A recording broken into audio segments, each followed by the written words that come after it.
That's right, Tony. Thank you very much for that introduction. And welcome to the third day of our Hot Talk Passionate Debates for a New Age. What an exciting week it has already been. Today our topic was sex and politics, the arguments for and against same-sex marriage. I hope that most of you were present this morning at 9 o'clock in our auditorium to hear the very excellent keynote speakers today. Let's give our speakers a round of applause. They are with us this afternoon.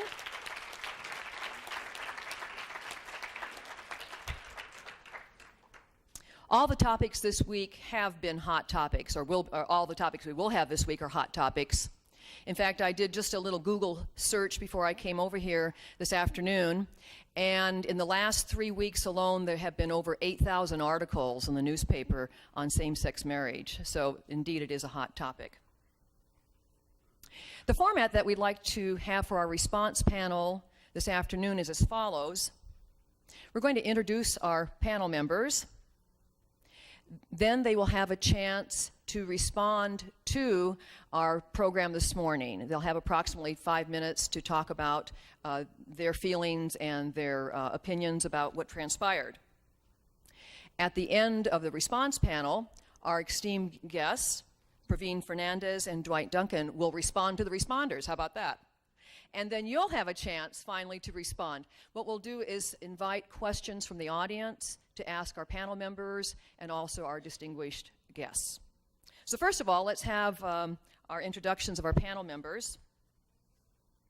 First we have Marianne Ackerman. Marianne, can you tell us a little bit about what you do at NIC? Yes, I'm an anthropology instructor here. I teach cultural anthropology, physical anthropology, archaeology, and Native peoples in North America. And of course, being an anthropologist, I've done a lot of studies in marriage and family and sex. And so this topic was an interesting one to come forward with. Thank you. Marianne, how long have you been at NIC? I've been at NIC about 10 years now. Thank you very much. Our next participant, our panel member, is Dr. Peggy Feder. I had to stop and think in case you asked me, how long have I been here? I have no clue. All right. I just figured it up. I've been here too long, 28 years. All right. I currently teach sociology and education classes, and I've been an educator for 38 years. I'm also the advisor for the Gay Straight Alliance here on campus. Thank you very much. And Pat Lippert. Hi, I'm Pat Lippert, and I'm a philosophy instructor here at NIC. I've been here 15 years. I teach critical thinking and ethics. Thank you very much. Ken Ostraszewski. Well, hello. Glad to see a number of my students here. My name is Ken Ostraszewski, and I've been here since 1999. I teach abnormal psychology, marriage and family, sociology, social problems. Prior to that, I have a military criminology background experience with many families in Southern California, throughout the country, actually, and marriage, family, child counselor for 25 years. Thank you. We're also very honored to have two NIC students on our panel. First is John Carden. Hello, my name is John Paul Carden. I'm a first-year student here at NIC, third year in college. I will have an associate in science very shortly and be transferring to U of I for civil engineering and just kind of self-involved in the political issues right now. Thank you very much. And Kate Bales. Hi, I'm Kate Bales, and I'm the president of the Gay Straight Alliance. I've been at NIC for about 2.5 years. I'm a super sophomore, and I'm also a member of Students for Progressive Change and a member of Sailability Kootenai Spokane, which is defunct right now, but it deals with sailors with disabilities in special, they deal with sailors with disabilities especially, so, yeah. Okay. Will you all join me in welcoming our panel members and giving them a round of applause?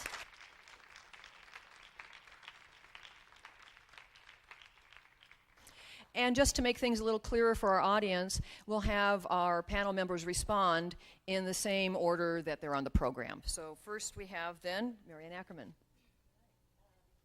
Coming.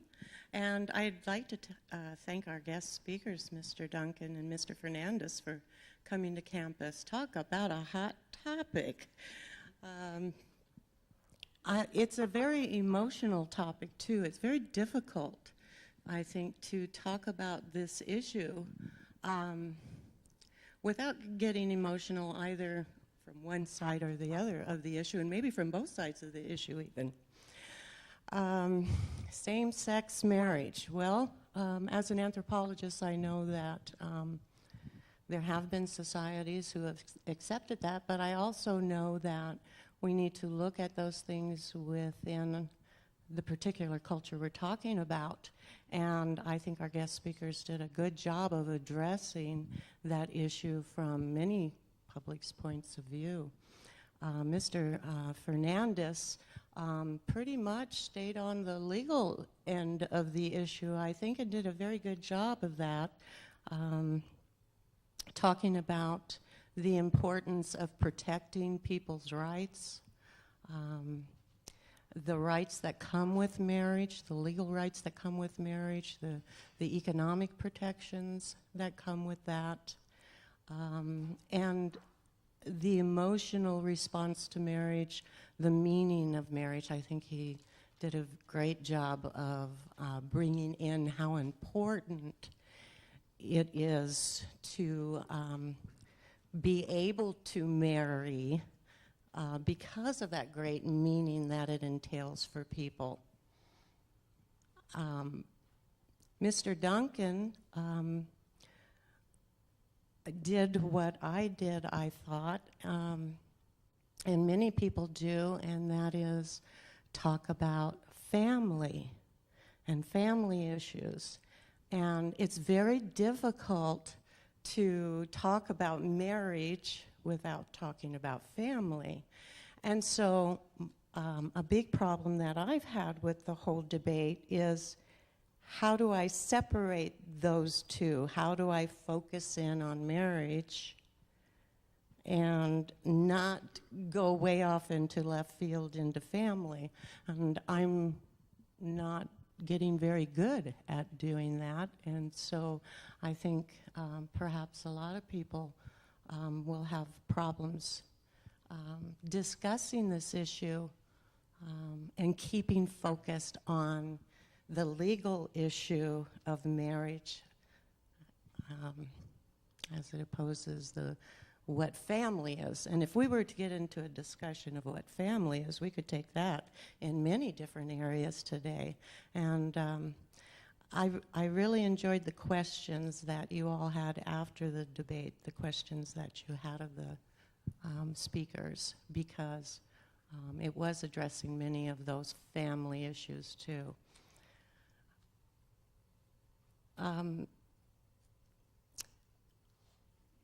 I suppose,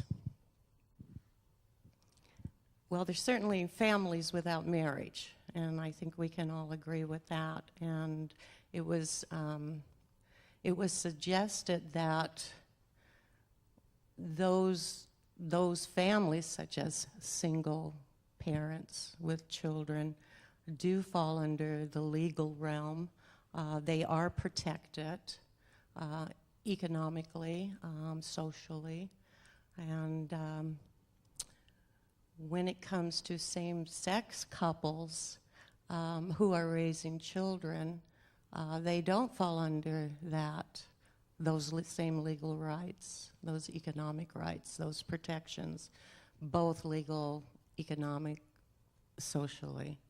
And I think that as a society, because the system of marriage has been undergoing great changes in your lifetime, in my lifetime, I think that it's time that as a nation we really begin to think about those legal protections for people who are raising families,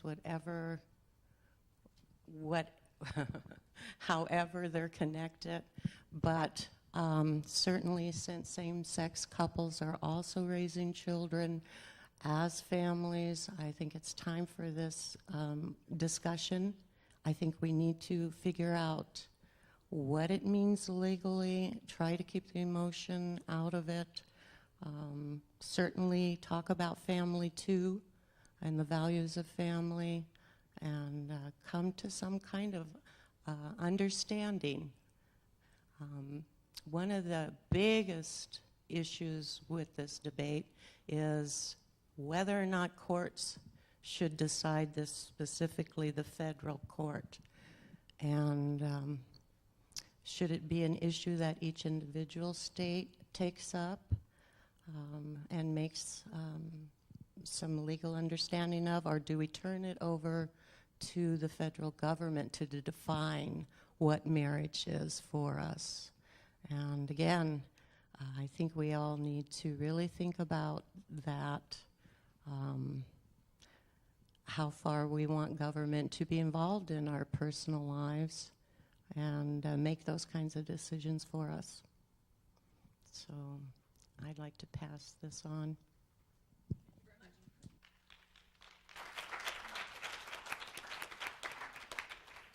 And next we have Dr. Peggy Feder. So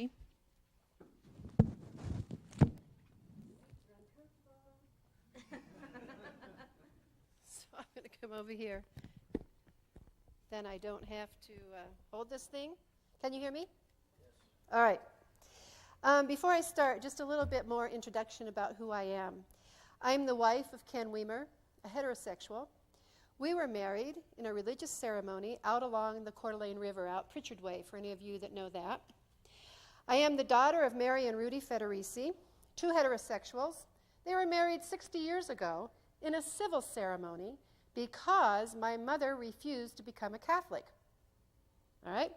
Then I'm also the granddaughter of Olive and Wilbur Kirk, and they were two heterosexuals who were also married in a civil ceremony because my grandpa would not step foot in any church. And then my other two grandparents immigrated over from Italy, Roman Catholics, both of them, and they were married in a religious ceremony in a Catholic church. Now that brings me to today, and most importantly, I am the mom of an adopted son, and he hopes to marry and have children.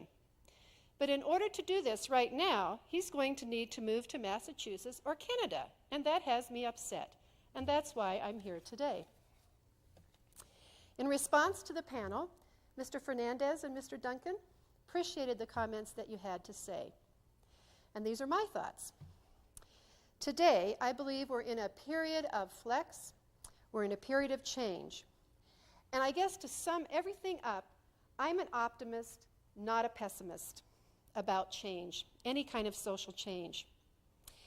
And so I also, when I was thinking about the comments that you said, I believe that right now we also have a culture of fear that is being created by some people, which I find very upsetting.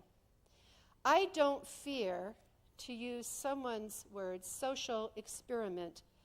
And I believe that was Mr. Duncan. Am I right? Okay. I don't fear the social experiment called same-sex marriage.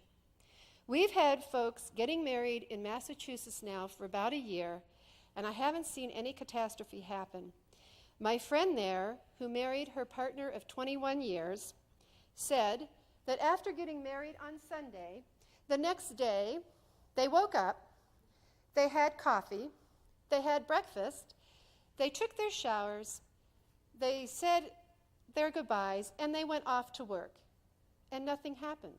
They were waiting for the world to fall apart, or something horrible, some catastrophic, apocalyptic happening. So it was just like any other day, and it has continued. I called them just the other night to see, are things still fine in Massachusetts? Yep. Everything's going on. I'm just bored to death. I have to go to work. All right. So I don't, I guess to tie in with that, this social experiment, if we don't have the social experiment, how will we know if it works or doesn't work? So it's kind of that for me. The second point is I have no fear that gays and lesbians are opposing anything on me personally. If two women or two men get married, how does that affect my marriage to Ken? We have yet to figure it out, and we've had long conversations about that.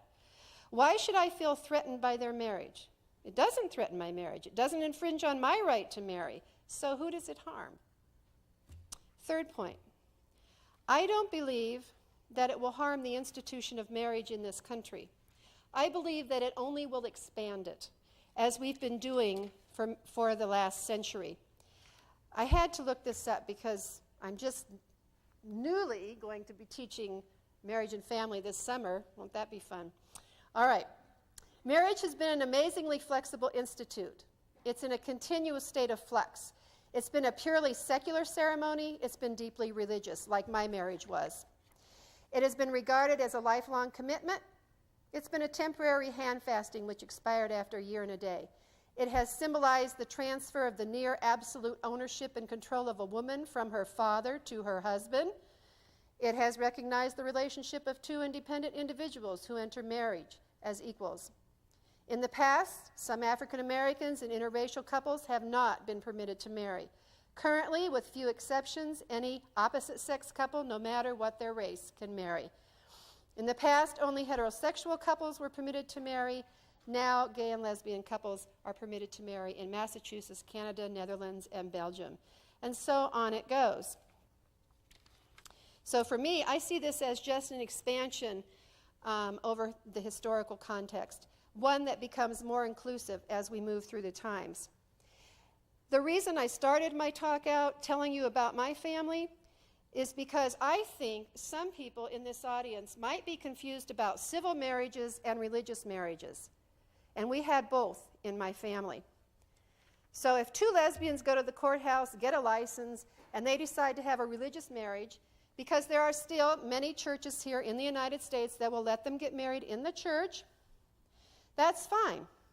If two heterosexuals go to the courthouse and get a license and want a religious marriage, that's fine. But what if two other people go and they're atheists and they don't want a religious ceremony? Okay, so they have the civil ceremony. So I don't get what the big issue is. Another issue that was brought up, and I think it was by Mr. Duncan, was the issue of judges making unpopular decisions. So we have the legislative branch of our government versus the judges. One based on popular vote, one maybe on not so popular vote. Well, I had to go doing some digging, and I found something that I thought was very interesting in my research. We all know about, now in Massachusetts, gays can be married. Okay. Massachusetts High Court ruling allowed same-sex couples to marry. 6 of the 7 judges on the court were appointed by Republicans. That kind of shocked me. The landmark U.S. Supreme Court case last year that struck an anti-gay law in Texas down and affirmed fundamental rights for gay Americans, that was, remember, the 2 fellows living together in the sodomy laws? 4 of the 6 justices who voted to strike down that law were appointed by Republican presidents, and the one who wrote the majority opinion was appointed by Ronald Reagan. So I'm not really sure I get the, what's going on there, but I think at times in our history, judges have had to make unpopular decisions for the rights of the minorities. So I agree with you, Mr. Fernandez, what you said this morning. Now, is it good or bad for kids and spouses? Well, kids I hold near and dear to my heart. And people that know me know that I welcome people into my home. And sometimes I have to do that because kids who are either gay or have same-sex partners for their moms and dads don't have the same benefits that straight kids have. They are missing, I believe you said, over 1,100 benefits. And I also believe that kids of gay parents deserve to be treated with a lot more respect and feel included in our society rather than ridiculed. I have friends whose kids go to our public schools, and it is very tough for them to walk down the halls on a daily basis because of some of the things they hear about their parents. Whether it's gay kids raised by straight kids raised by gays, where is the loving, nurturing environment for all kids? If our society doesn't let kids know that it's acceptable to be gay or straight, then we have some problems. And I want to end, because I'm probably way over, but I'm getting excited about this as time goes by. This is great. This is a letter I just found, March 8th, 2005, written to a newspaper. And this young man is writing it to a Father Raymond de Sosa.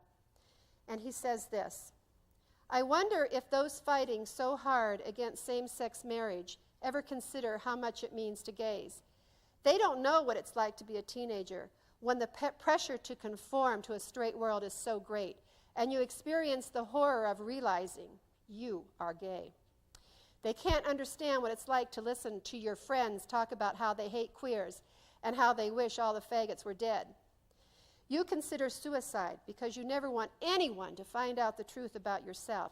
Your shame is just too great to bear.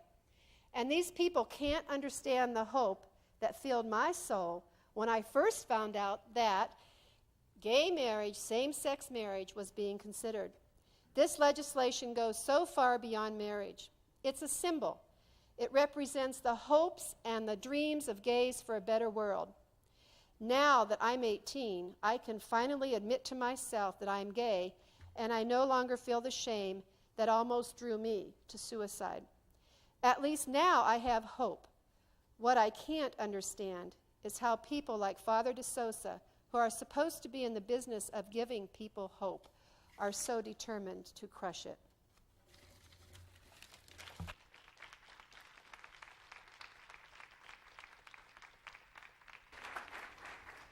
Thank you. And now we'll hear from Pat Lippert.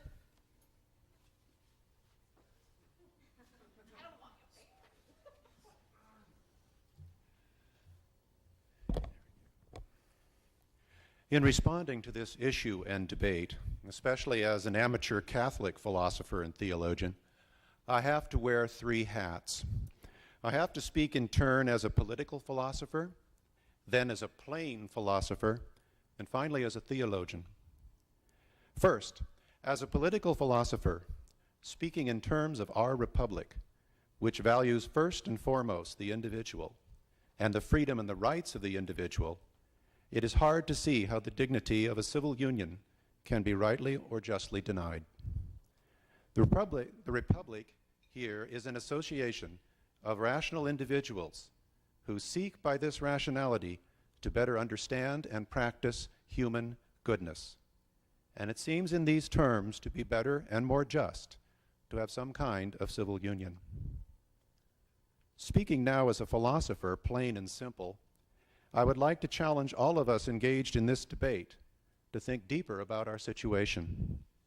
Whatever our position may be, all positions rest on a common foundation of democracy and reason. And from this comes a common attitude of respect and even hope for some resolution and progress. This common foundation is the heart of our community, and from this I would suggest two things. First, it's real and present all the time and terribly important, and this common foundation can be damaged by human refusal. And two, the deeper moral charge upon us is to respect and expand this foundation, even in the midst of our disagreements. In a deep way, this foundation actually comes first. We might even want to suspect that an improvement in the community, in the general democracy and justice among us, is always the most important goal and task. Conflict frequently obscures this, but it's still true. So the notion that human interaction is just the interaction of individuals in terms of acquiring private, though rational rights, sells human experience short. There is much more to us than our individuality, as central as that is. In a loving family, or any movement for justice or liberation, or any devotion to a just cause, there are inklings of a unity that satisfies the individual's need for meaning far beyond the individual's own capacities. All such experiences are moments of reverence for the relations of life, as the American philosopher Josiah Royce frequently said. Let us remember this dimension and value these relations in and for themselves. Let us always remember that our issue and position and our conflict are all within this context. If we do this, we will have to admit all possible truth. If we desire a civil union, for instance, we must still admit the truth and the strength of what has come to us as the natural family. It really may be the case that a child is best served by its two parents in a loving, committed relationship surrounded by the extended family. It just might be. Or if we, on the other hand, oppose civil unions or any such recognition, we just might have to admit that the dignity of the individual still demands it from the state. Whatever our position, what is important is that we are all called to recognize all available truth. And it is most important that we respond to it as best we can. The more we do this, the better the response and the better the community we leave our children. Because the community is where the improvement lodges for all future individuals. The action here, in terms of this situation, will be in the definition of the word marriage. Marriage has both sacred and secular meanings. Some differentiate clearly between them, others do not. Some admit one, but not the other. Anthropological and historical studies will be important, and different visions of the human community will come into play. It will be interesting. It's interesting even now. Speaking now finally as a theologian in the Catholic tradition, I do not see how these unions will ever be recognized as sacramental marriages, that is to say, real marriages, as we Catholics understand them. The Church is a funny place. It's different from the Republic. It's funny because in its mind, it has a three-part reality: one individual, another individual, and God between and within them. Kind of like drawing a triangle. The Republic is not like this. It's a two-part reality: you and me, and we talk. God may shadow the talk, God does, but God plays no obvious part in our deliberations. The God of the Republic is reason, quote, God and nature's God, as Jefferson said. And reason comes out of people's mouths. That's a different landscape from the Church, where God is at least thought to be a person and a player. If in a three-part world we are convinced that God says no, that's good enough for us in the three-part world. It will be reasonable. We have to be sure that God is saying no, of course, but there it is. In a two-part world, it is up to us to decide the issue. It is up to individuals with reason to find their best truth. Lots of life is like this, and great good can come of it. It is my hope that this is precisely what will happen. All citizens with their various convictions will engage in the messy, enraging, glorious business of hammering out a better truth and a better goodness. And the gay marriage issue is just such an opportunity. Thank you.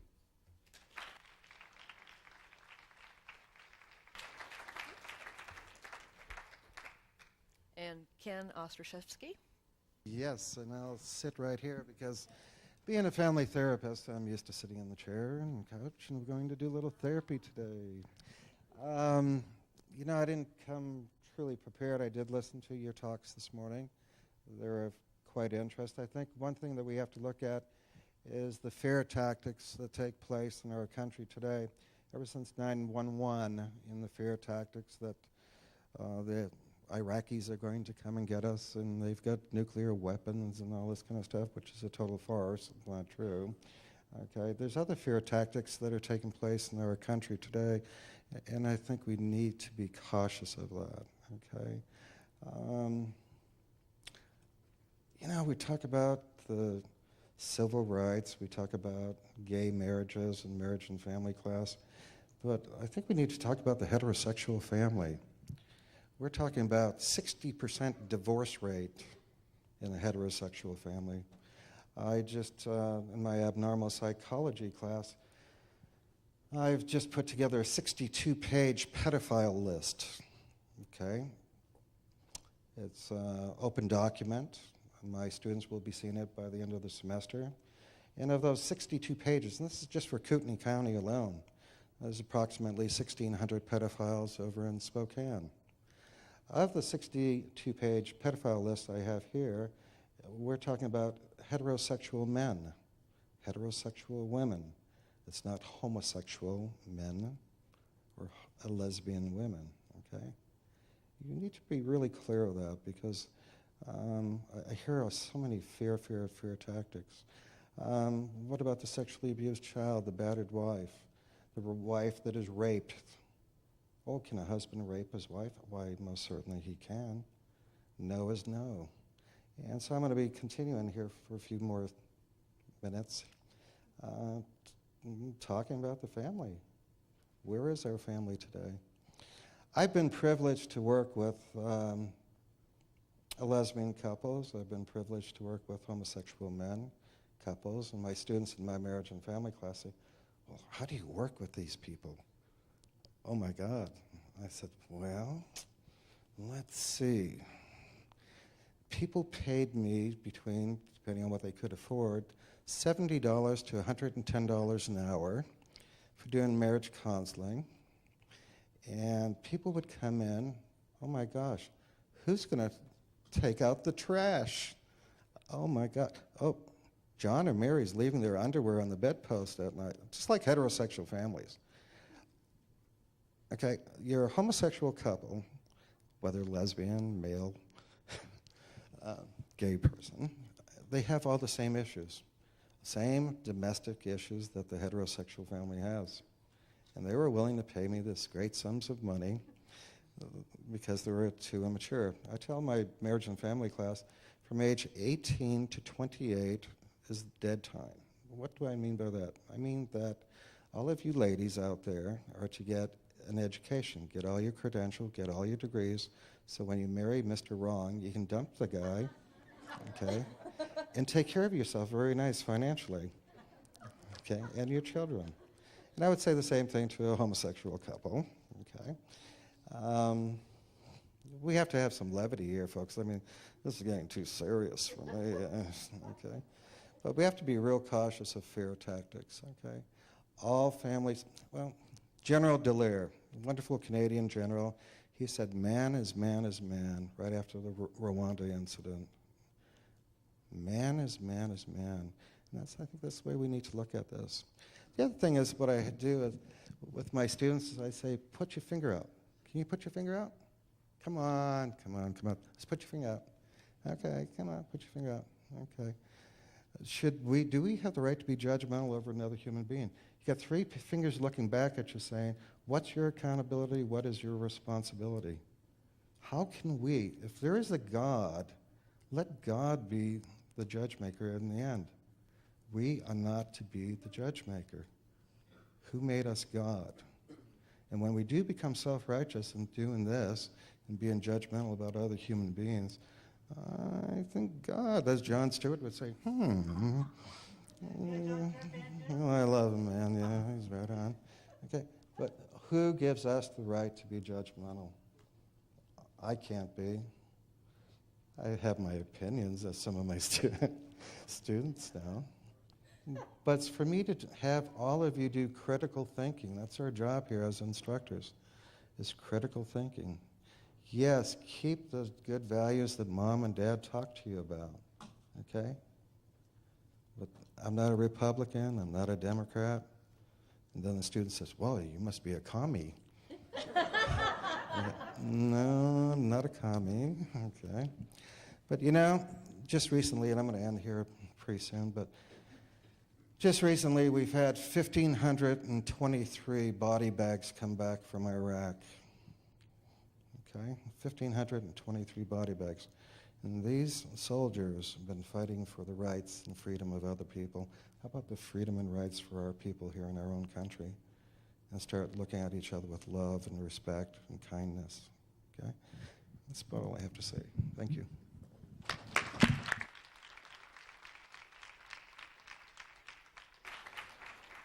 And now we'll hear from John Carden. Hello. First of all, I'd like to thank our two speakers, Mr. Fernandez and Mr. Duncan. I think that was excellent dialogue you guys provided for us. And as I heard somebody earlier today they went into it, thinking they completely had their mind made up, and came out not quite knowing what they thought. So I think that shows how good each side was presented. So I'd like to thank you.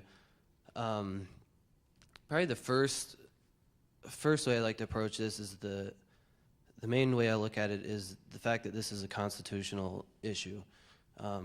This subject is, they're trying to put a ban in our Constitution against this, and as Mr. Fernandez said, our Constitution is to extend, amendments are to extend more rights and not necessarily limit them for our people. And then go into what, sorry if I jump around, I'm kind of going by notes, so I try to stay to what they're talking about. But go into what Mr. Duncan had mentioned about whether a judge should not make this decision or the people should make this decision. And again, looking at it as a constitutional issue, I think that the judge would be the right person to make the decision, considering that the average citizen doesn't study the Constitution as far as trying to understand what our founding father were laying out for us. I think probably the average citizen knows more about the instruction manual of their cell phone than they would the Constitution.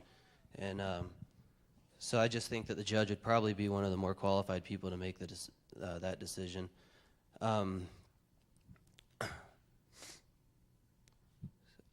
of the great examples I think Mr. Fernandez used was, as far as the people voting for this, was the issue in Loving versus Virginia that allowed interracial couples to marry. And at that time, 72% of the population didn't agree with that at the time. If you let the people vote, then we could still be today at the point where interracial couples couldn't marry. And at that time, they were also using the experiment. This is a social experiment. But I don't personally feel that you can be afraid of the results from an experiment. Again, going back to the Loving versus Virginia, if people were afraid to experiment with that because they didn't know how socially accepted interracial or mixed racial children were looked at, then mixed racial children wouldn't be a normal thing today, and they'd still be looked at as kind of an outcast in society. And I think that that's one thing with same-sex marriages that we can change, is because it's stepping on rights, and the more that we make it acceptable, the less they'll look at people as an outcast. Children raised by these families, the less they'll be pointed to as an outcast because their parents are same-sex. And I think that's just one of those things that we kind of have to look at, and not fearing the results of the experiment. Also, it was mentioned that there's a decimation of the family in the United States right now with the increased rate of divorce, and obviously more family problems than if you look even 25 years ago. And I think if you introduced this 25 years ago, it would be outrageous. People probably wouldn't even be discussing it because the family was a lot more intact then than it is now. And I just don't feel that this is speeding up the decimation of the family, mainly because, for one, there's not a huge percentage of gay lesbians in the United States. So necessarily, if you made this not a constitutional ban, it's not like people are just going to go out and get married and get divorced even more. I don't know one heterosexual person that if we passed this, or not necessarily passed it, but if this was okayed and these same-sex marriages were allowed, they would turn gay and go marry, another person from the same sex. I don't feel that would change it that much. Also, I think it's a great point that Mr. Fernandez also made, that this has been up to the states up until this point in our country, and that this wasn't a federal issue whatsoever. The states developed the requirements for marriage, and whether it be age, at one point race. But now that I guess the majority of the country probably doesn't feel like this is a necessary step to make these same-sex marriages legal, that that they shouldn't be on a federal level. And one thing I'd like to give Mr. Duncan credit. Mr. Duncan's probably the first person I've had this discussion with, and I've had it with a few people, that hasn't brought up religion into the into the discussion. I think a lot of people look at, because with the Bible saying between one man and one woman, as this not being okay, but at the same time, again, I go back to being a constitutional issue, and we don't base our Constitution around any religions, obviously, or the Ten Commandments would be in the Constitution. And I guess that's about all I got to say on this.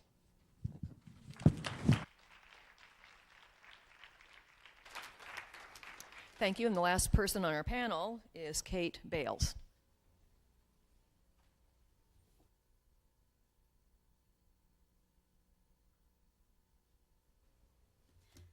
I would also like to thank everyone for coming, and I'm really glad that we could have such distinguished guests visit us in good old Idaho.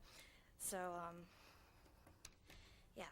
Mr. Duncan, I noticed a few things in your presentation. One was that in your beginning speech, you were taking more of a radical, absolute stance, but when you were asked questions, you were somewhat contradicting yourself. And so I was just, I just noticed that, and and another thing is that you mentioned the welfare of children a lot, and one of the stances for Planned Parenthood is every child should be a wanted child. Every child deserves the best life possible. That doesn't always mean that the biological parents are able to supply that due to overpopulation, strained resources, low income, and just other things like divorce. And you also mentioned that 25 years from now, people will think that legalizing gay marriage would be seen as a bad idea. But 35 years ago, a lot of people thought that interracial marriage was a bad idea, and that's not the case anymore. People don't believe that. And Mr. Fernandez, I really appreciated some of your comments. Like, you kept asking the question indirectly, like, why focus on one aspect of a person? Because equal rights are not special rights. There should be no loopholes. The law should be as formidable as a brick wall. And unfortunately, that's not how it's interpreted today at times. And I'd just like to make the comment, my philosophy on gay marriage is that marriage is the church's decision, but civil unions is where the law comes in. And we have the separation between church and state for a reason, is because it just gets way too complicated and muddy due to the fact that we have religious freedom in North America. And also just everybody interprets the Bible differently, the Quran, whatever it may be. And another thing is, where did the right to privacy go?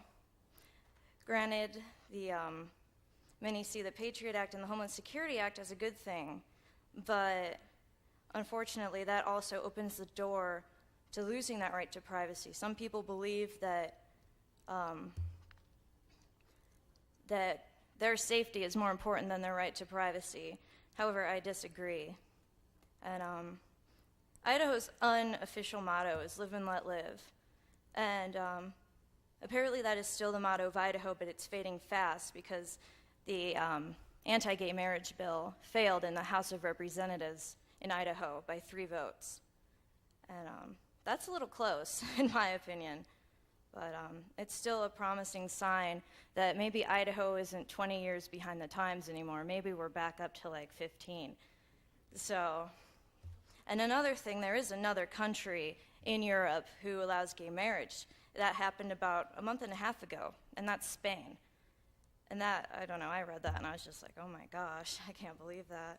I went to Spain a few years ago and it was just, I don't know, they have so many beautiful churches out there, and there's a really heavy Catholic presence, and so I was just kind of like, that's interesting. Whoa, what's going on?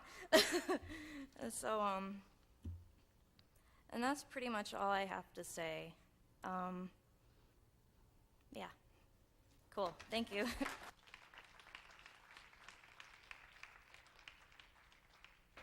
Well, thank you very much. Our distinguished guests are going to now respond to our responders. I would like to introduce our guests. We've been hearing a lot about them. Our first guest is Praveen Fernandez, and I'm going to do an abbreviated coverage of their extensive credentials. They are in your program.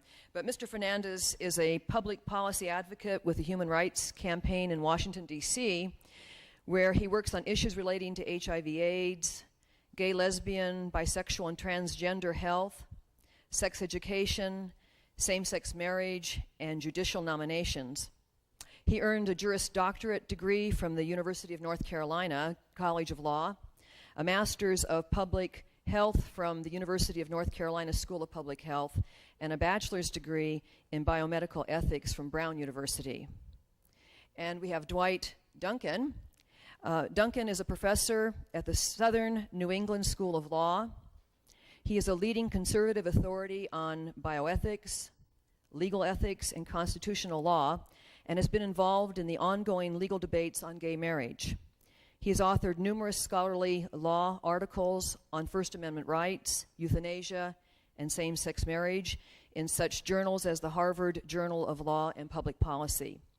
Duncan holds a bachelor's degree in Greek and Latin from Harvard University, a Juris Doctorate from Georgetown University Law Center, and a doctorate in canon law from Pontifical University of the Holy Cross from Rome, Italy.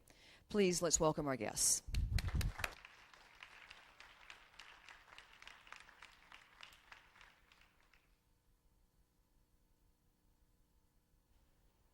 I'm not sure that I have much to add to the sort of great comments from the panelists. I don't want to repeat the morning performance.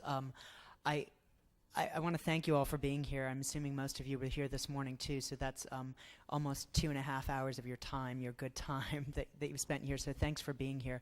I don't really have any points to add that were made. I thought your points were great and they were well taken. I think I'd just like to stress that there really are two separate systems, and we do have a religious system that solemnizes relationships, but there also is civil marriage. That is your marriage license that you pick up at the courthouse, and I just urge people to keep that, clear in their minds. And that's separate from civil unions. And I think that sometimes people confuse that. Marriage is, what happens at a church, but then to make sure it's valid by the state, your minister, et cetera, has to transfer that paperwork if you had a religious marriage.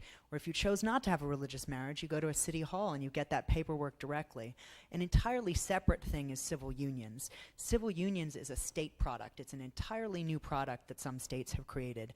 Vermont being the most clear and longest example. California more recently, just this January, AB 205 was their bill that sort of created something somewhat akin to civil unions. That's different than civil marriage because it only exists state to state, so it's not portable. It doesn't mean anything for purposes of federal law. For instance, if I got married to a woman from my parents' home country in India, I could sponsor her for purposes of immigration, or again, Social Security survivor benefits that are these products of federal law. Civil unions, Vermont civil unions, or even California civil unions don't get you anything in terms of federal law. They don't allow you to give Social Security survivor benefits to your surviving spouse if you die before that age. So I think that points out that there's marriage in the religious sense, then there's civil marriage, and then there's civil unions, which is something entirely different. It's a state product. I don't really have anything else to add, except I'm gonna give you some quotes just because I thought that Dwight had mentioned some things, and I think it's not just him. A lot of genuine commentators have taken issue with the parallel to interracial marriage, and people have taken issue with the fact that civil rights leaders would have a problem with that correlation. So I thought, far be it from me to speak for a large tradition. Although I am a person of color, I certainly can't speak to the civil rights movement that was certainly older than I am. So I brought you some quotes that I was sort of pulling together from civil rights leaders from the African American civil rights movement. One is from Coretta Scott King, and the other is from Congressman John Lewis. Coretta Scott King obviously is Martin Luther King's widow, and John Lewis is one of the foremost freedom fighters who was beaten. He was in the March on Selma. He spent lots of time in jail and was a close affiliate of Martin Luther King. I'll start with Coretta Scott King's speech. She said, "In my view, constitutional amendments should not be used to restrict or deny freedoms, but to protect and expand freedom. Gay and lesbian people have families, and their families should have legal protection, whether by marriage or civil unions. A constitutional amendment banning same-sex marriage is a form of gay bashing, and it would do nothing at all to protect traditional marriages. Instead of trivializing the Constitution, we need some laws that give families the kind of help they really need, like job training and child care assistance, stronger schools, and health insurance coverage for every family." Then I'll go to Congressman John Lewis. "I have fought too hard and too long against discrimination based on race and color, not to stand up against discrimination based on same-sex marriages or sexual orientation. The right to liberty and happiness belong to each of us and on the same terms, without regard to either skin color or sexual orientation. But our rights as Americans do not depend on the approval of others or on the passion of the times. Our rights depend on us being Americans." And lastly, I think that I love the Coretta Scott King quote, because I actually do think that marriage is under attack and has lots of stresses. But I think the stresses that my friends have in their heterosexual marriages are, two working parents who have a stagnant minimum wage, providing for their children, insane working hours, the inability to access child care for children. And I think those are larger threats to marriage than a same-sex couple across town that want to get married. So I guess I don't want gay marriage to be weapons of mass distraction for what I think are really challenging American families. Thanks.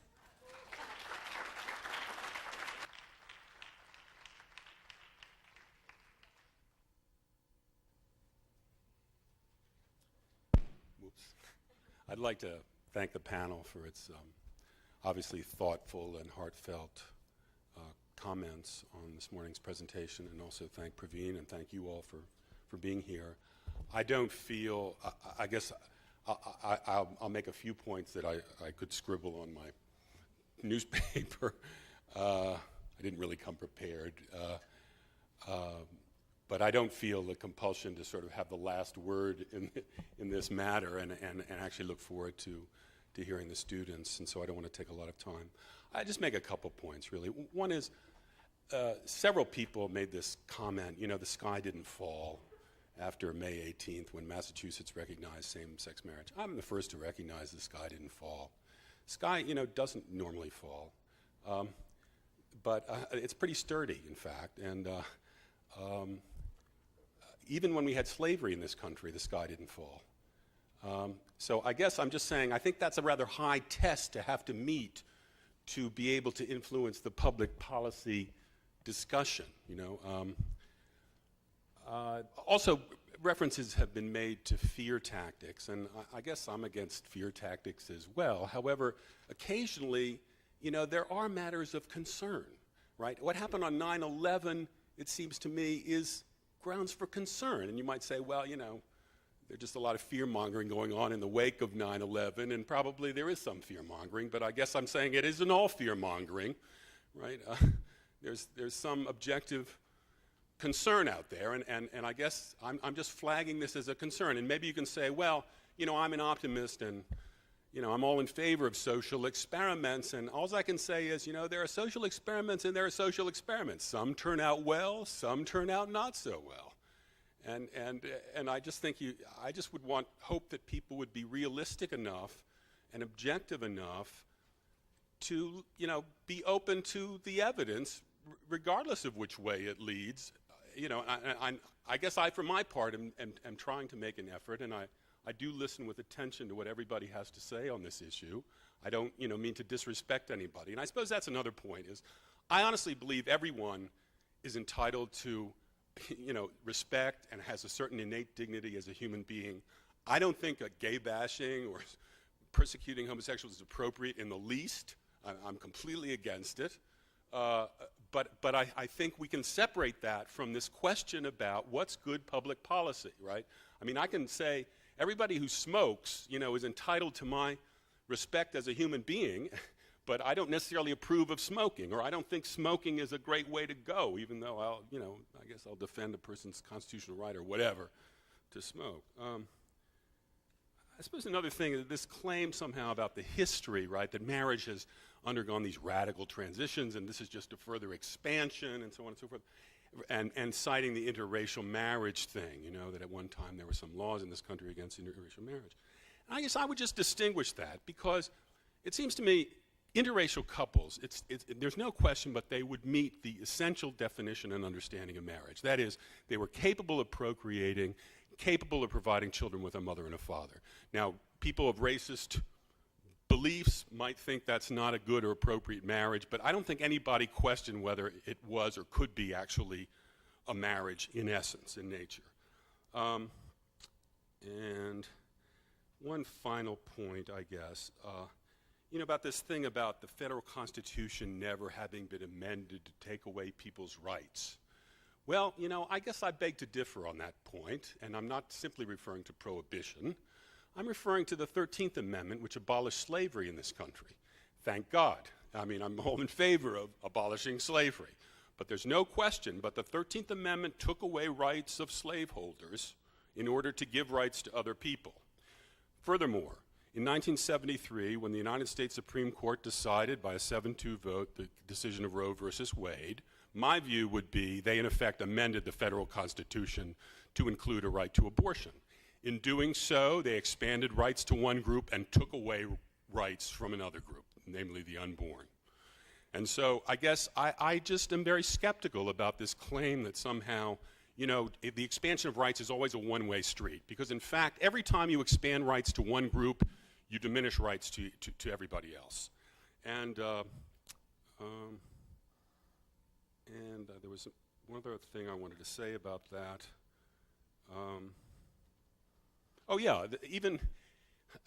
The claim is made that somehow this has always been, marriage regulation has always been a matter of state law. Oh yeah?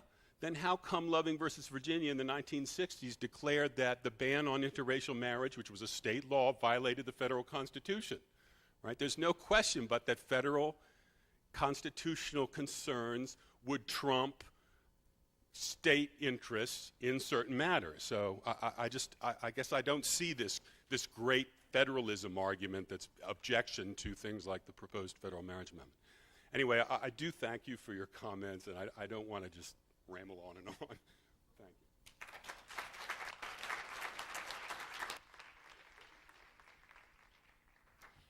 Thank you. Now we're going to give our audience an opportunity to ask some questions. The questions can be directed to all panel members, to individual panel members, or also to our distinguished guests. So if you have a question, I would ask you to stand, and if you state your name and your question, I'll repeat the question, and we'll take it from there. I'm sorry, a little louder.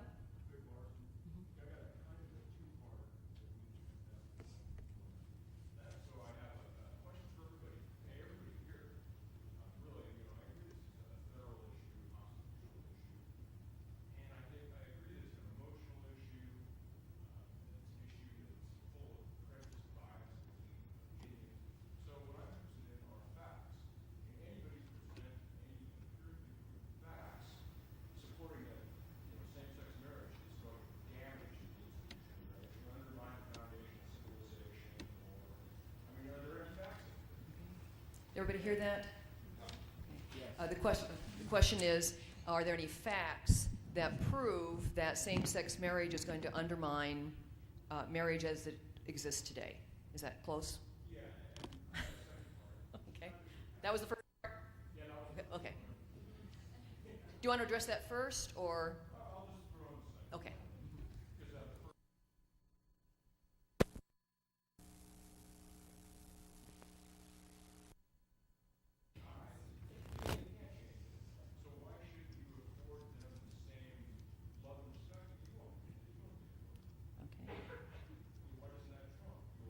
Shall we start with the first question? Okay. First question about any facts that same-sex marriage might diminish the institution of marriage. I'd like to touch on that just for a second, just because earlier when the two gentlemen were presenting, they touched on the fact that it is an experiment, a social experiment, like we said, and that we don't have really results from it because there aren't enough cases of it as of now. And as they mentioned, both sides, one side will compare a bad situation with a good situation, or like for example, on Mr. Fernandez's side, they'll say that they compare a perfect home with two people compared to a single parenting home. So I think, again, going back to what these two distinguished gentlemen said, was that we're really not to the point right now to where we have enough facts and have enough proof of the effects of it so far. And if anybody else would like to touch on that. And anybody else have a response to the first question? Second question about the golden rule, Pat? Yeah, well, I don't have too much trouble with what you said at all.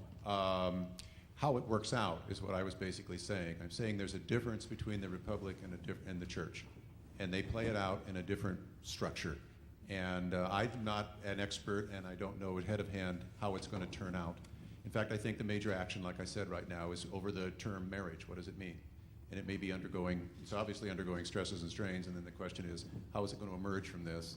And are we going to get as good a definition as we can get, in that sense. So, I'm just saying it's played out in two different versions. Inside the church, of course, yeah, we have the business of tradition and all that other stuff. And so that's a much more complex business. Okay, and so I just don't see them playing it out the same way. If I could just say one thing about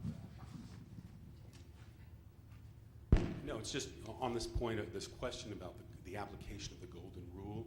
I guess my view would be, I would say, do unto children as you would have them do unto you. And I guess my question is, and it's just a question, it's, if we had our druthers, would we rather be raised by both a mother and a father, or would we rather be raised by two parents of the same sex? And I honestly think almost everybody in their heart of hearts will say, I would rather have a mother and a father. And I'm saying, if that's the case, then application of the golden rule would indicate that we should maintain our understanding of what marriage has always been understood to be. And put it to a vote.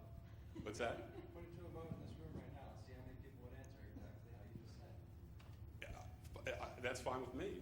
I agree with it. How many? Let's start off. Okay. Yeah. All right.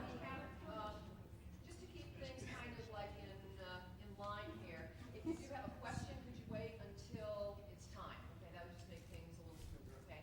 So would we like to address this? If you don't mind, I don't mind taking a vote. Oh, I just want to say something before you jump into some vote or whatever, because I'm thinking about what you said. If I had my choice of a mom or a dad, or two moms or two dads, I think there's another choice. Everything else being equal now. Yes, everything else being equal. And the other choice would be, I would want to be loved by two nurturing adults who loved me unconditionally. I don't care whether they're gay, straight, or whatever. And that gets into my work, and I believe Ken's work, with abused children and so on. So I would like that also to be one of the options. Well, what I thought I was saying was all else is equal. So we assume that they're equally loving couples, right? I think we have to be fair. You have, if that's the issue, we're discussing, it seems to me you have to hold everything else equal. Because one of the problems with this whole argument, it seems to me, from the social science point of view, is that one always is comparing apples and oranges. Other things are not equal. In fact, you compare married couples to single parents, right? Or homosexual couples to single parents. Well, that's not keeping everything else equal. I'm saying keep income level, keep love level, everything the same. I'm saying if that's the case, what would people in their heart of hearts, deep down, prefer? I don't think we necessarily. But you're looking for a perfect society, and you're trying to come up with some perfect plan here. The fact there is no perfect plan.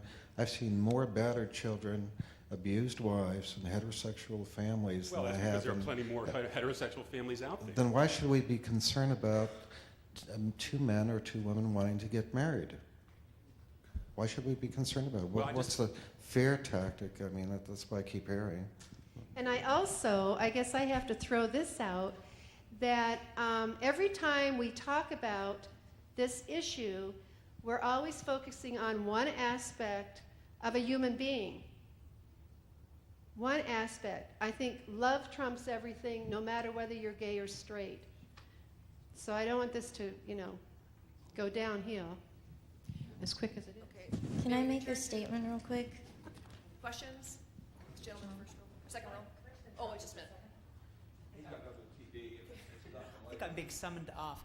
I think one thing about the hypothetical is that, I'm not sure if I had to choose, if all things being equal, and now I'm using your hypothetical, Dwight, as you originally intended it, which means the love, everything else being held equal, income level. I'm not sure in this society whether I wouldn't prefer to be raised by a man and a woman, but that's because there's so much societal discrimination outside. If you hold everything equal in both families, I know that two same-sex parents are going to face a whole lot more discrimination because of the systemic inequalities in the law than my opposite sex parents would. And so I don't know that you can see it without the social justice aspect. I also have to say that if we had two families of equal everything, would I prefer being raised by a wealthier family? Well, sure. I mean, honestly, there's some access issues, so I don't think that we can legislate the ultimate family or limit the people of certain incomes having children, because I think if you hold all things equal, there are lots of other things that, increase a child's access to education, to healthcare, to a world of possibilities that, in an ideal world we'd love to see. Oh, I'm being summoned, sorry. Mona, can I make a statement? I'm sorry, who's calling me? Can I make a statement, please? Yes, you may. I know I'm not the only one in here who, I guess you could say, believes in fate. In my opinion, a child, I guess you could say a soul can pick where they're going in life. But that doesn't happen very often unless you're close to enlightenment, I guess you could say. But things happen for a reason. People get adopted by gay parents for a reason. People are born to heterosexual parents, etc. For a reason. Everything happens. So, Thank you. Gentleman here. My name is Harvey Richmond, and I don't want to put you, Dr. Duncan, as Daniel in the lion's den, but it would seem that marriages in this country are rather brittle. 60% seem to fail. Leaving out the question of children in marriage, because not all marriages have children, why do you really give a damn, Scarlett?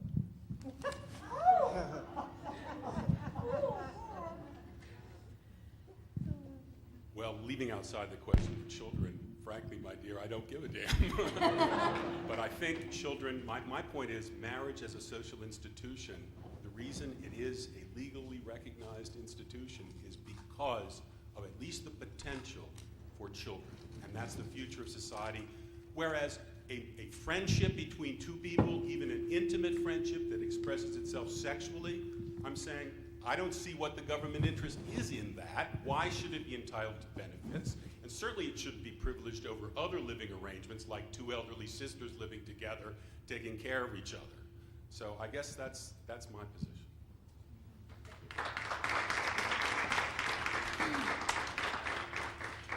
Another thing is that when we ask our questions, if you would kind of get to the question sooner, that might be important too. I know a young lady over here had her hand up right there. Yes, please.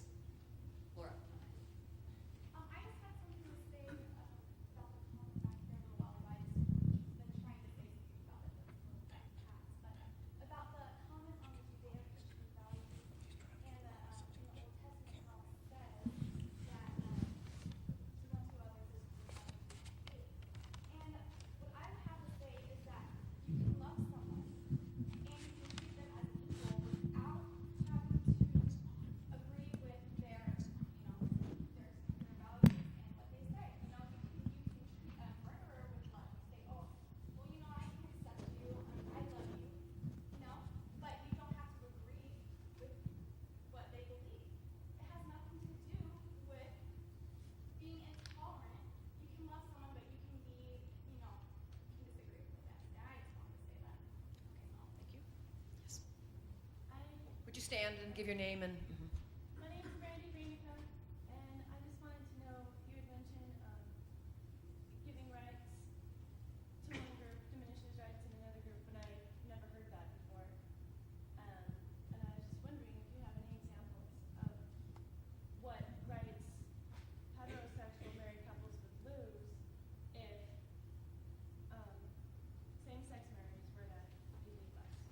all hear that?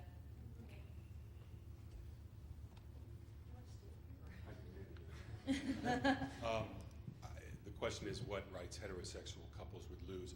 I guess my principal focus has been on the children, and I honestly think children will lose by the legal acceptance of same-sex marriage because children will basically be brought into family situations which deliberately deprive them of either a mother or a father. So expanding rights to one group leads to diminished rights to the children. I also think it does affect actually what marriage is understood to be by everybody who's married. So, for example, one of the plagues in our society is fatherlessness, right? People who beget children and then are not responsible and kind of run off or whatever and are not influences in their children's lives. It seems to me if we say it's perfectly acceptable for a lesbian couple to get married and raise children in a fatherless household by design, then it's harder, it seems to me, for society to send the message to, other couples that it's important that the father be in the house. So I do think it changes the sort of family ecology in the culture, and so it's a little bit like what happened as I tried to allude this morning with the introduction of no-fault divorce. The introduction of no-fault divorce basically affected everybody's marriage because it meant that from now on, your marriage is only able to last if both of you at every moment want to persist in it, right? Because one partner was able to get out of marriage unilaterally after the introduction of no-fault divorce. So it meant the partner who wanted to stay married automatically lost, right? So I'm saying marriage as an institution was changed for everybody by the introduction of no-fault divorce. And I think there is a sense in which, okay, maybe people are not going to get divorced so they can run off with their same-sex lovers, although that has happened in some cases, right? I'm not saying that that's the main problem, but I'm saying it changes the whole understanding of marriage for everybody. That it's no longer intrinsically related, for example, to having children. Mona, could I comment? Okay. I know a number of children, 12-year-old, 13-year-olds that have been adopted by gay parents. They weren't adopted by white heterosexual families because these children were black, these children were Hispanic, some Native Americans, and I know that the gay families are taking very good, loving care for these children that are unwanted in our society. We've got hundreds of thousands of children out there, and I call them children, that are 10, 11, 12 years old that no one wants to adopt. And I'm seeing many, many homosexual couples that are adopting these kids and giving them loving homes.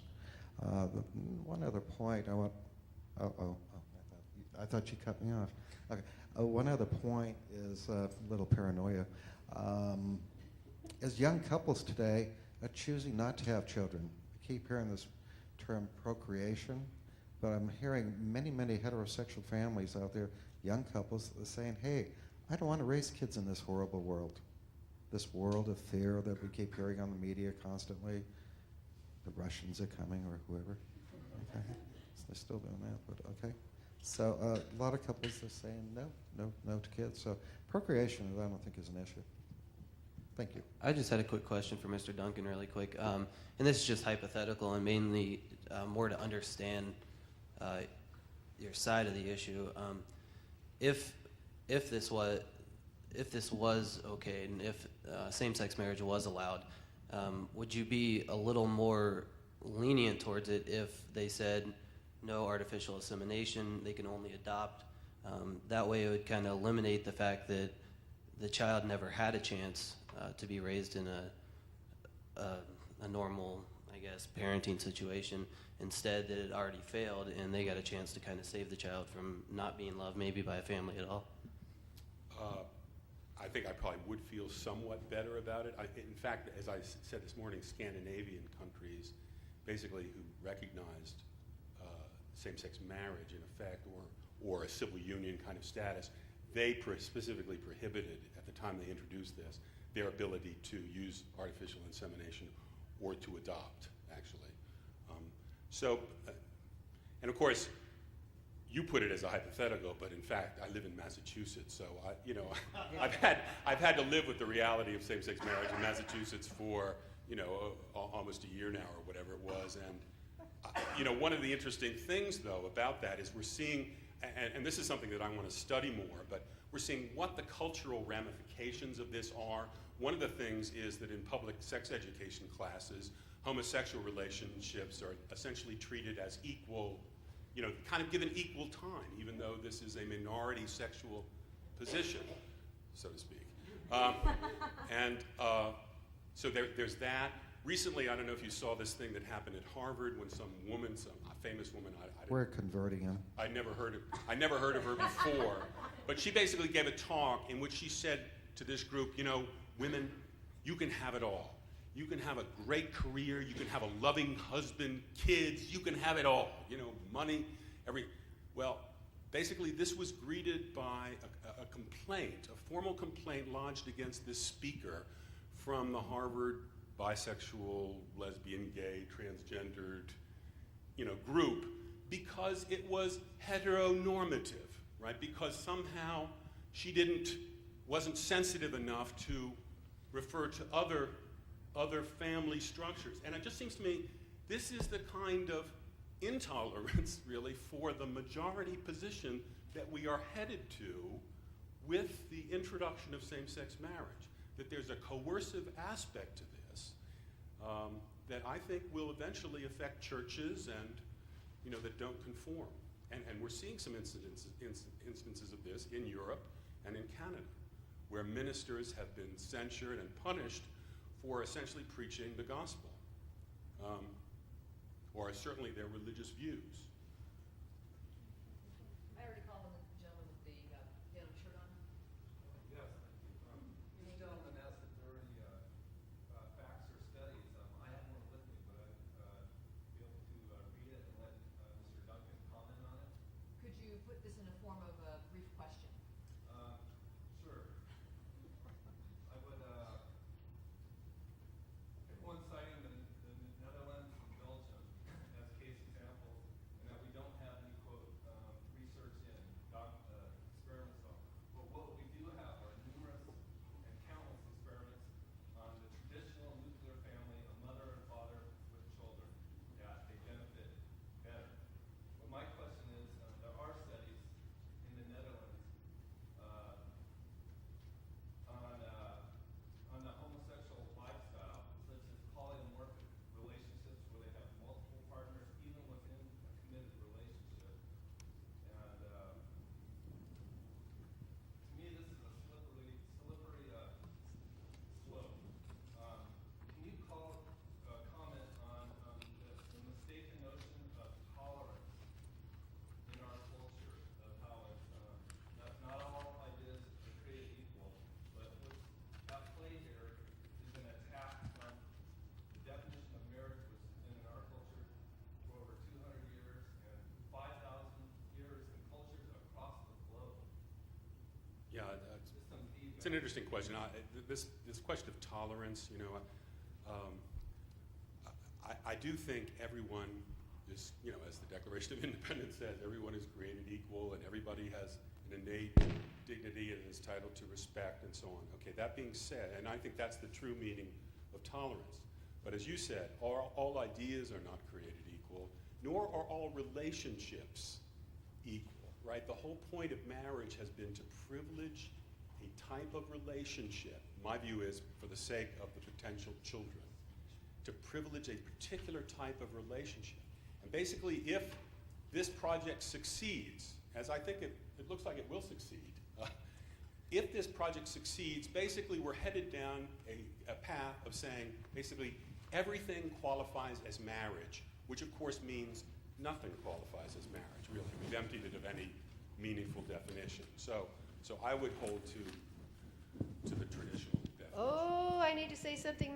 Oh, no. This will probably be And- our last comment, however. Okay, well, I just want to tie into what you're saying. You're from the state of Massachusetts. And I've heard this slippery slope, whatever it's called, and that, if we don't watch out, people are going to want to marry their dogs or cats or whatever. So I wanted to go to your law and see how is marriage defined? Because there's this fear that something bizarre is going to happen in our culture and we're going to fall apart. And so what I found was, according to the Court of Massachusetts, the definition of marriage originally was between a man and a woman. Now it has been broadened to include homosexual couples. The court redefined marriage as, listen carefully, the voluntary union of two persons, not animals or whatever, two persons as spouses to the exclusion of all others. That really helped me in my understanding. And I don't see that we're on a slippery slope. Sorry for that, but got me going. Yeah, I guess my response to that is the reason that the court changed the common law definition of marriage was because the court viewed it as a violation of our state constitutional guarantees of liberty and equality. My only point is that on the same basis, right, a court could easily extend it to groups of 3 or more that love each other. I'm not saying that this is, that this is today's agenda, but I think certainly in Utah there are groups that are pushing this argument in court. And Idaho probably. I mean, so it's not completely out of the realm of imagination. I guess I do believe there is a slippery slope here, although I appreciate that you want to say there are principled limits to what. No, I'm not saying it. Massachusetts is saying it. They have limited it. But they said it 4-3, so that meant one judge basically decided this. I just wanted to let everyone know that my roommate and his computer have become engaged, but the wedding date has not been set yet. Ladies and gentlemen, we are out of time. I don't know if you know this about Tony Stewart, but he runs our guests ragged. Found. I would say that for those people who are interested in practicing this kind of journalism, specialize. I think that it is a very serious mistake, politically and tactically, to sort of have a public opinion about every matter under the sun. As a practical matter, I'm very careful in SPLC. I think I've sort of convinced my own colleagues and bosses to be very careful about having too many positions on too many matters. Therefore, I could say, I'm certain this is true, that most people in the building I work in are probably for abortion rights. But, as an institution, we do not take a position on abortion. We don't take a position on what's the correct level of immigration. We don't take positions on all, should there or should there not be gun control. We have not taken a position on the war. And, I'm certain I know which way most people would feel within the building, but I think it's very important to not do that because our purpose is to be taken seriously. We want to position ourselves as experts. When I came to work for the Southern Poverty Law Center about 6 years ago, that was specifically what I had to say to my, future employers was, I think that this place ought to be positioned less as a place that responds to reporters who call up and say, yeah, they're vile racists, and there's your kind of quote for your story, or the Ku Klux Klan is really bad, that instead we should be positioning ourselves as a think tank, as the people who really know what's going on in the world of the radical right, as people who are not afraid to say that the threat is diminishing if that's the case, who are not perceived as people who are always kind of hyping the threat in order to, raise money or, kind of frighten people and sending their checks to us or something like that, but that instead we should be as careful as possible. We're not academics and we're not becoming academics, but at a minimum to meet the standards of, genuine, objective journalism. I think in the same vein, credibility is an asset which, is easily squandered and with great difficulty built up, but is essential to making these things work. I think that means that you cannot take things at their face value.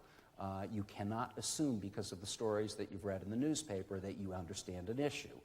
I think, for instance, of a guy who I would normally, who I have sympathy for, Jeff